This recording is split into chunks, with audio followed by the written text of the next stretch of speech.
Yo, what's going on, guys? EK9 here, bringing you guys a brand new series.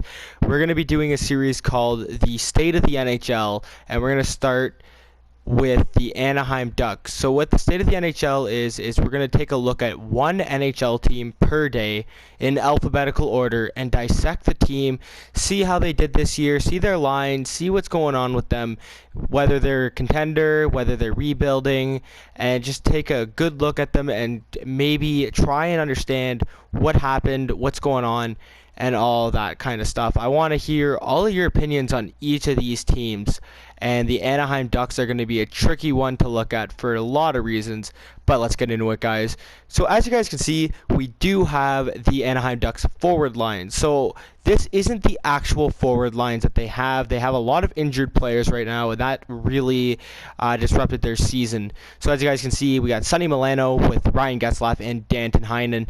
They also have Jakob Silverberg, Adam Henrique with Rickard Rakell. They've got a really young line in Max Jones, Sam Steele, as well as Kiefer Sherwood a little bit older, and then they got Carter Rowney, David Backes, and Nick Delorier. On defense, they've got Josh Manson with Matt Irwin, Michael Del Zotto with Jacob Larson, and they've got Christian Juice with Brendan Gooley.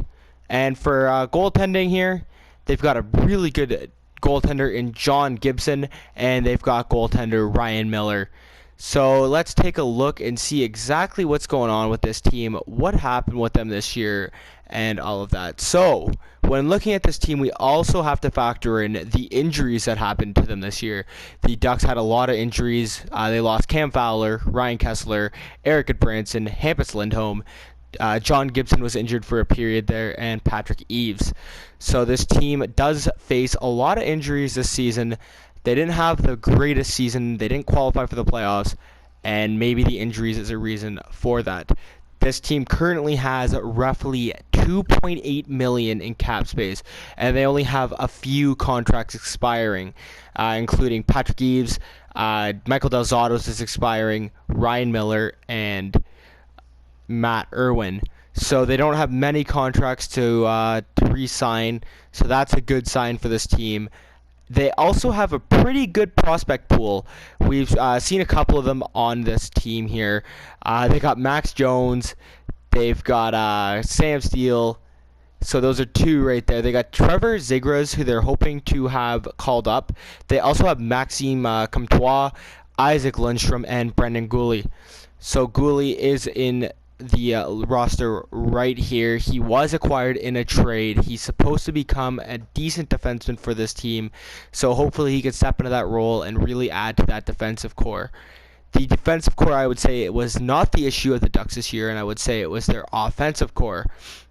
So their record this year was 71 games. They had a total of 29 wins, 33 losses, and 9 overtime losses, and that gave them 27th in the league and 6th in the Pacific.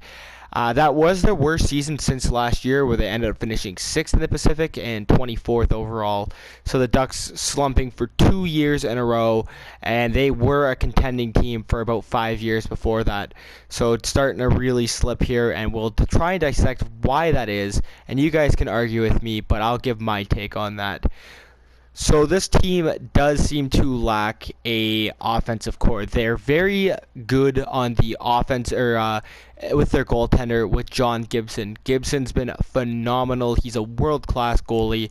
I think if he was on a better team, I think he could definitely stand out and be a top goalie. He was top goalie for the last few years. Kind of choked in the playoffs against the Sharks. He didn't do so well. He got lit up in that series. I remember Evander Kane kind of getting to him a little bit there. The Sharks scored 7 goals on him the one game. But John Gibson is a world-class goalie, and you can't take that away from him. Ryan Miller's contract is ending, so maybe they're going to have to look for a backup elsewhere. Maybe keep Miller, maybe for a veteran role, but I doubt that happens at the end of the season. They're going to want to rebound. And their defense is very strong. They've got Josh Manson, Jacob Larson. They've also got Hampus Lindholm. They've got Cam Fowler. This team has a very, very good defensive core. They also have the veterans in Michael Del Zotto and Matt Irwin. Gotta love Matt Irwin. Used to play for my Sharks. Very good defenseman. And they've also got some prospects. They got Brendan Gooley. They're looking pretty good. And I think this team is definitely the defense is not the issue. And then you look at this offense. This is where this team starts to really fall apart and spiral. You look at this offense. They've got some pretty decent young talent. Definitely in Jones, Steele, Sherwood. They've got Danton Heinen, Sonny Milano. Very, very good young talent. However, they are a very aged forward group in a lot of aspects. Ryan Kesler, Ryan Getzlaf, Getzlaf being 35 now, Kessler in his 30s as well. There's definitely David Backus is another player that we forgot to mention, and he's on that fourth line, another veteran old player. All centers for this team too, so this team definitely has veteran center core. But it's their wingers. The wingers are very, very weak. Yeah, they've got some talent coming up in their prospect pool, but you can't rely on the young guns alone. They need to have some type of depth here, and they really seem to lack it. Their bottom six is, you could usually use Jones, Steele. I wouldn't have them on that third line. I'd keep them fourth line just to get them into the groove. But you can't win games on Getzlaf, Adam Henrique, Rickard Rakell, Jakob Silverberg alone. And if you look at their season, their highest point getter this year was Adam Henrique with 43 points in 71 games. Very much lacking, only at 0.6 points per game. And they do have some younger talent with Heinen and Milano. Can't really give much on these guys. They were just traded. They only played 9 games each. Then I think Heinen had 5 points and Milano had 4. It might have been the other way around, but both played 9 games for this team. So not much to say about them. And what haunts this team is their contract situation. So they do have Kessler locked in for a few more years at $6.8 million. That's a big contract for a guy who's been riddled with injuries since he's been on the Anaheim Ducks team. And then Getzlaf at $8.2. Even though he still has another 3 years at the club, he's going to be 38 by the time. That's a huge contract to try and keep.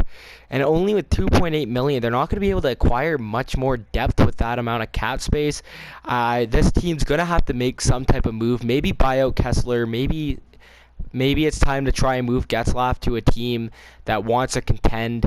But it's going to be very, very difficult. Going to have to retain some of that salary cap if they are to move Getzlaf for sure. Getzlaf still has some point production in him. He did have a 40-point season. He still can put the points on the board, but it is his age and his point production decline.